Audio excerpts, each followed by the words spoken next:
വചനമേ നിത്യജീവന്റെ ആധാരമേ, രക്ഷയേകിടും സത്യമാർഗമേ, എന്റെ ആത്മാവിനാശ്വാസമേ. വചനം വചനം വചനം. സാമുവേലിന്റെ 1-ാം പുസ്തകം 26-ാം അധ്യായം.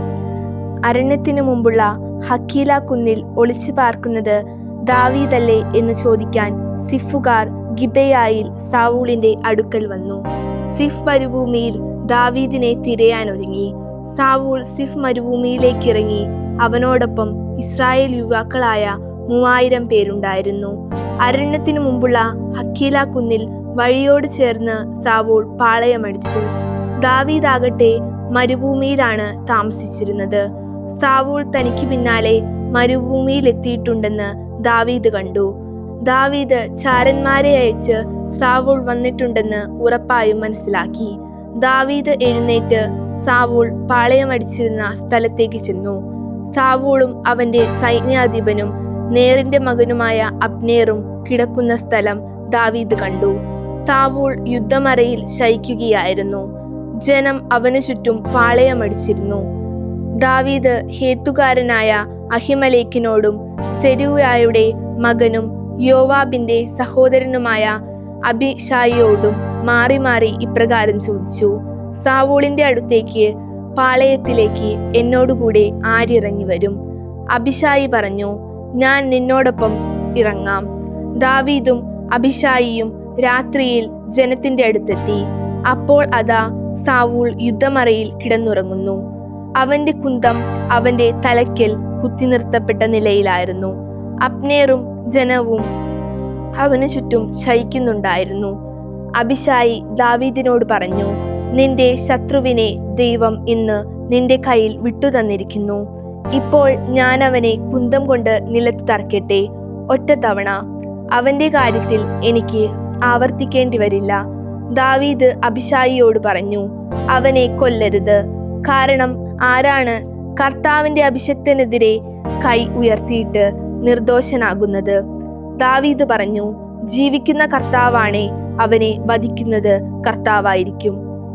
ഒന്നുകിൽ അവന്റെ ദിവസം വരുമ്പോൾ അവൻ മരിക്കും, അല്ലെങ്കിൽ ഒരു യുദ്ധത്തിൽ അവൻ ഇറങ്ങിച്ചെല്ലുകയും നാശമടയുകയും ചെയ്യും. കർത്താവിന്റെ അഭിഷിക്തനെതിരെ എന്റെ കൈ നീട്ടുന്നതിന് കർത്താവ് എനിക്ക് ഇടവരുത്താതിരിക്കട്ടെ. ഇപ്പോൾ അവന്റെ തലയ്ക്കുള്ള കുന്തവും നീർക്കുടവും നീ എടുക്കുക, എന്നിട്ട് നമുക്ക് പോകാം.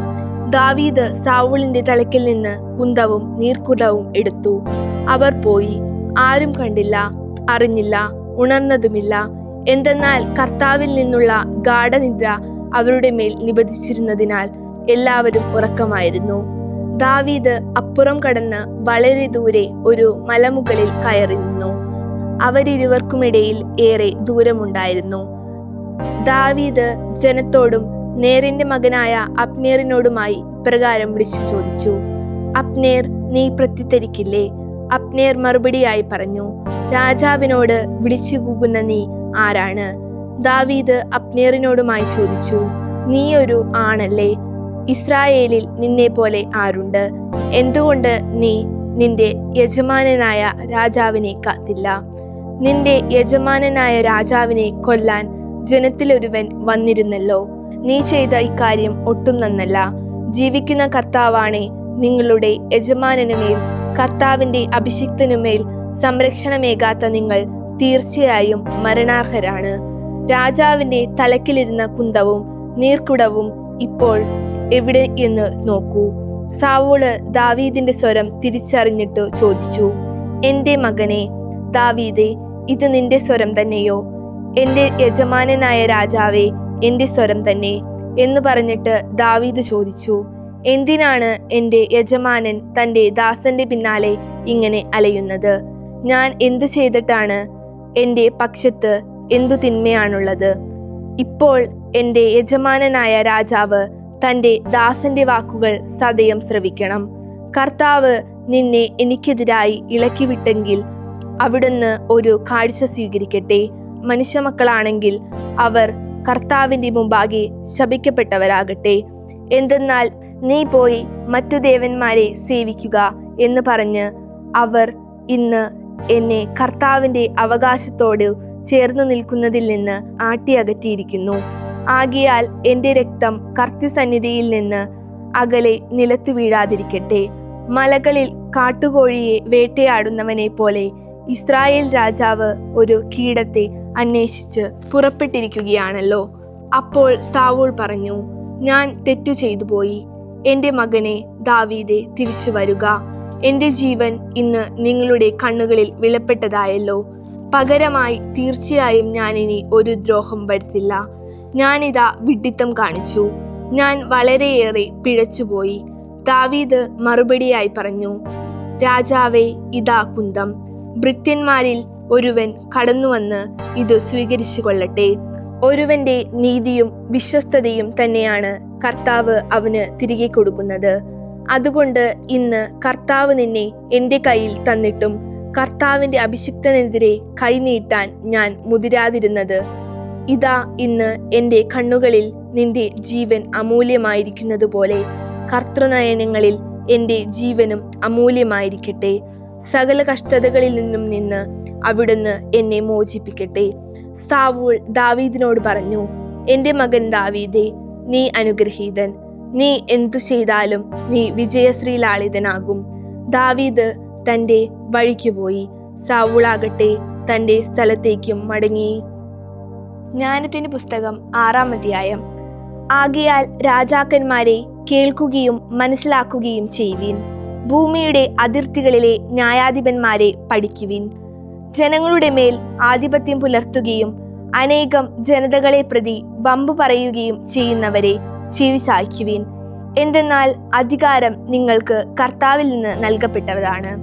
അതിശത്വം അത്യുന്നതനിൽ നിന്നുമാണ്. അവിടുന്ന് നിങ്ങളുടെ പ്രവൃത്തികൾ പരിശോധിക്കുകയും പദ്ധതികൾ സൂക്ഷ്മാവലോകനം നടത്തുകയും ചെയ്യും. അവിടുത്തെ രാജ്യത്തിൻ്റെ സേവകന്മാർ എന്ന നിലയ്ക്ക് നിങ്ങൾ ശരിയായി വിധിക്കുകയോ നിയമം പാലിക്കുകയോ ദൈവത്തിൻ്റെ പദ്ധതി അനുസരിച്ച് ചരിക്കുകയോ ചെയ്തില്ല. അതിനാൽ അവിടുന്ന് നിങ്ങൾക്കെതിരെ ഭീതിത്വം ശീഘ്രം വരും. ഉന്നത സ്ഥാനം വഹിക്കുന്നവർക്ക് കഠിന ശിക്ഷയുണ്ടാകും. തീർച്ചയായും എളിയവൻ കരുണയാൽ മോചിതനാകും. എന്നാൽ പ്രബലർ കഠിനമായി പരീക്ഷിക്കപ്പെടും. എന്തെന്നാൽ സകലത്തിൻ്റെയും നാഥൻ ആരുടെയും സമക്ഷം പിന്നാക്കം പോകില്ല. അവിടുന്ന് വലിപ്പത്തെ മാനിക്കില്ല. കാരണം അവിടുന്നാണ് ചെറിയവനെയും വലിയവനെയും സൃഷ്ടിച്ചത്. അവിടുന്ന് എല്ലാവരെയും ഒന്നുപോലെ പരിഗണിക്കുന്നു. എന്നാൽ കർശനമായ പരിശോധന ബലവാന്മാരെ കാത്തിരിക്കുന്നു. ഏകാധിപതികളെ, എൻ്റെ വാക്കുകൾ നിങ്ങളോടാണ്. അങ്ങനെ നിങ്ങൾ ജ്ഞാനം അഭ്യസിക്കുകയും വഴി തെറ്റിപ്പോകാതിരിക്കുകയും ചെയ്യട്ടെ. എന്തെന്നാൽ വിശുദ്ധമായവ വിശുദ്ധിയോടെ പാലിക്കുന്നവർ വിശുദ്ധരാക്കപ്പെടും. അവയിൽ പ്രബോധിതരായവർ പ്രതിരോധം കണ്ടെത്തും. ആകയാൽ എൻ്റെ വചനങ്ങളിൽ അഭിലാഷമർപ്പിക്കുവിൻ. അവയോട് തീവ്ര അഭിനിവേശം കാണിക്കുവിൻ. അങ്ങനെ നിങ്ങൾ ശിക്ഷണ വിധേയരാകും. തേജസ്സുറ്റതും മങ്ങിപ്പോകാത്തതുമായ ജ്ഞാനം അവളെ സ്നേഹിക്കുന്നവർ അവളെ നിഷ്പ്രയാസം തിരിച്ചറിയുന്നു. അവളെ അന്വേഷിക്കുന്നവർ അവളെ കണ്ടെത്തുന്നു. തന്നെ അഭിലഷിക്കുന്നവർക്ക് വെളിപ്പെടുത്താൻ അവൾ തിടുക്കം കൂട്ടുന്നു. പ്രഭാതത്തിലുണർന്ന് അവളെ തേടുന്നവൻ അധ്വാനിക്കേണ്ടതില്ല. കാരണം അവളെ അവൻ തൻ്റെ വാതിൽക്കൽ ഇരിക്കുന്നതായി കണ്ടെത്തും. അവളെപ്പറ്റി ധ്യാനിക്കുന്നതാണ് വിവേകത്തിൻ്റെ പൂർണ്ണത. അവളെക്കുറിച്ച് ശ്രദ്ധയുള്ളവൻ പെട്ടെന്ന് ഉത്കണ്ഠയിൽ നിന്ന് വിമുക്തനാകും. എന്തെന്നാൽ തനിക്ക് യോഗ്യരായവരെ അന്വേഷിച്ച് അവൾ ചുറ്റി നടക്കുന്നു. അവരുടെ പാതകളിൽ അവൾ അവർക്ക് പ്രീതികരമായി പ്രത്യക്ഷപ്പെടുന്നു. അവരുടെ ഓരോ ചിന്തയിലും അവൾ അവരെ കണ്ടുമുട്ടുന്നു. എന്തെന്നാൽ ശിക്ഷണത്തിനായുള്ള ഏറ്റവും സത്യമായ അഭിലാഷമാണ് അവളുടെ ആരംഭം. എന്നാൽ ശിക്ഷണത്തിന്റെ കരുതൽ സ്നേഹമാണ്. അവളുടെ നിയമങ്ങൾ പാലിക്കലാണ് സ്നേഹം. നിയമങ്ങളെക്കുറിച്ചുള്ള ശ്രദ്ധ അമർത്യതയുടെ ഉറപ്പിക്കലാണ്. അമർത്യത ഒരുവനെ ദൈവസന്നിധിയിലേക്ക് അടുപ്പിക്കുന്നു. അങ്ങനെ ജ്ഞാനതൃഷ്ണ രാജ്യത്വത്തിലേക്ക് നയിക്കുന്നു. ജനങ്ങളുടെ ഭരണാധിപന്മാരെ, നിങ്ങളുടെ സിംഹാസനങ്ങളിലും ചെങ്കോലുകളിലും ആനന്ദിക്കുന്നെങ്കിൽ ജ്ഞാനത്തെ ബഹുമാനിക്കുവിൻ. അപ്പോൾ നിങ്ങൾ എന്നേക്കും ഭരണം നടത്തും. എന്താണ് ജ്ഞാനമെന്നും അവൾ എങ്ങനെയുണ്ടായെന്നും ഞാൻ പറയാം. രഹസ്യങ്ങളൊന്നും ഞാൻ നിങ്ങളിൽ നിന്ന് ഒളിക്കുകയില്ല. എന്നാൽ അവളുടെ ജനനത്തിന്റെ ആരംഭം മുതലുള്ളവ ഞാൻ വിവരിക്കാം. അവളെക്കുറിച്ചുള്ള അറിവ് ഞാൻ വ്യക്തമാക്കി തരാം. സത്യത്തെ ഞാൻ തീർച്ചയായും മറികടന്നു പോവുകയില്ല. ഹീനമായ അസൂയയുമൊത്ത് ഞാൻ ചരിക്കുകയില്ല. കാരണം അതിന് ജ്ഞാനമായി ഒരു ബന്ധമുണ്ടാകില്ല. ജ്ഞാനികളുടെ എണ്ണം വർദ്ധിക്കുന്നത് ലോകത്തിന്റെ രക്ഷയാണ്. വിവേകിയായ രാജാവ് ജനതയുടെ സുസ്ഥിരതയാണ്. അതുകൊണ്ട് എൻ്റെ വാക്കുകളാൽ ശിക്ഷണം നേടുവിൻ, അത് നിങ്ങൾക്ക് ഉപകാരപ്പെടും. വിശുദ്ധ യോഹന്നാൻ എഴുതിയ സുവിശേഷം 1-ാം അധ്യായം 19 മുതൽ 34 വരെയുള്ള തിരുവചനങ്ങൾ. നീ ആരാണ് എന്ന് ചോദിക്കാൻ യഹൂദർ ജെറുസലേമിൽ നിന്ന് പുരോഹിതന്മാരെയും ലേവ്യരെയും അയച്ചപ്പോൾ യോഹന്നാന്റെ സാക്ഷ്യം ഇതായിരുന്നു. അവൻ അസന്ദിഗ്ധമായി പ്രസ്താവിച്ചു, ഞാൻ ക്രിസ്തുവല്ല. അവർ അവനോട് ചോദിച്ചു, എങ്കിൽ പിന്നെ നീ ആരാണ്? ഏലിയായോ? അല്ല എന്ന് അവൻ പ്രതിവചിച്ചു. നീ പ്രവാചകനാണോ? അല്ല എന്ന് അവൻ മറുപടി നൽകി. അപ്പോൾ അവർ അവനോട് ചോദിച്ചു, നീ ആരാണ്? ഞങ്ങളെ അയച്ചവർക്ക് മറുപടി നൽകേണ്ടതിന് നിന്നെക്കുറിച്ച് തന്നെ നീ എന്തു പറയുന്നു? അവൻ പറഞ്ഞു, ഏശയ്യാ ദീർഘദർശി പ്രവചിച്ചതുപോലെ കർത്താവിൻ്റെ വഴി നേരെയാക്കുവിൻ എന്ന് മരുഭൂമിയിൽ നിന്ന് വിളിച്ചു പറയുന്നവന്റെ ശബ്ദമാണ് ഞാൻ. ഫരിസേയരാൽ അയക്കപ്പെട്ടവനായിരുന്നു അവർ. അവർ അവനോട് ചോദിച്ചു, നീ ക്രിസ്തുവോ ഏലിയായോ പ്രവാചകനോ അല്ലെങ്കിൽ പിന്നെ സ്നാനം നൽകാൻ കാരണമെന്ത്?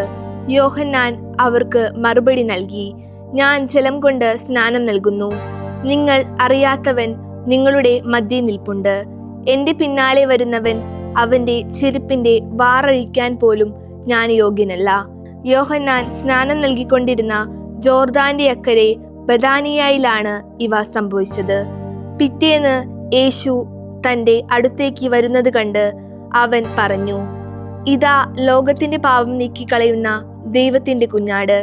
എൻ്റെ പിന്നാലെ വരുന്നവൻ എനിക്ക് മുമ്പുണ്ടായിരുന്നു എന്ന് ഞാൻ പറഞ്ഞത് ഇവനെ പറ്റിയാണ്. കാരണം ഇവൻ എന്നേക്കാൾ വലിയവനാണ്. ഞാനും ഇവനെ അറിഞ്ഞിരുന്നില്ല. എന്നാൽ ഇവനെ ഇസ്രായേലിനു മുമ്പിൽ വെളിപ്പെടുത്താൻ വേണ്ടിയാണ് ഞാൻ വന്ന് ജലത്താൽ സ്നാനം നൽകുന്നത്. ആത്മാവ് പ്രാവിന്റെ രൂപത്തിൽ സ്വർഗത്തിൽ നിന്ന് ഇറങ്ങി വന്ന് അവന്റെ മേൽ ആവസിക്കുന്നത് താൻ കണ്ടു എന്ന് യോഹന്നാൻ സാക്ഷ്യപ്പെടുത്തി. ഞാൻ അവനെ അറിഞ്ഞിരുന്നില്ല. എന്നാൽ ജലം കൊണ്ട് സ്നാനം നൽകാൻ എന്നെ അയച്ചവൻ എന്നോട് പറഞ്ഞു, ആത്മാവ് ഇറങ്ങി വന്ന് ആരുടെ മേൽ ആവസിക്കുന്നത് നീ കാണുന്നുവോ, അവനാണ് പരിശുദ്ധാത്മാവ് കൊണ്ട് സ്നാനം നൽകുന്നവൻ. ഞാൻ അത് കാണുകയും അവൻ ദൈവപുത്രനാണ് എന്നു സാക്ഷ്യപ്പെടുത്തുകയും ചെയ്തിരിക്കുന്നു. ദൈവവചനമേ, നിത്യജീവന്റെ ആധാരമേ, രക്ഷയേകിടും സത്യമാർഗമേ, എന്റെ ആത്മാവിനാശ്വാസം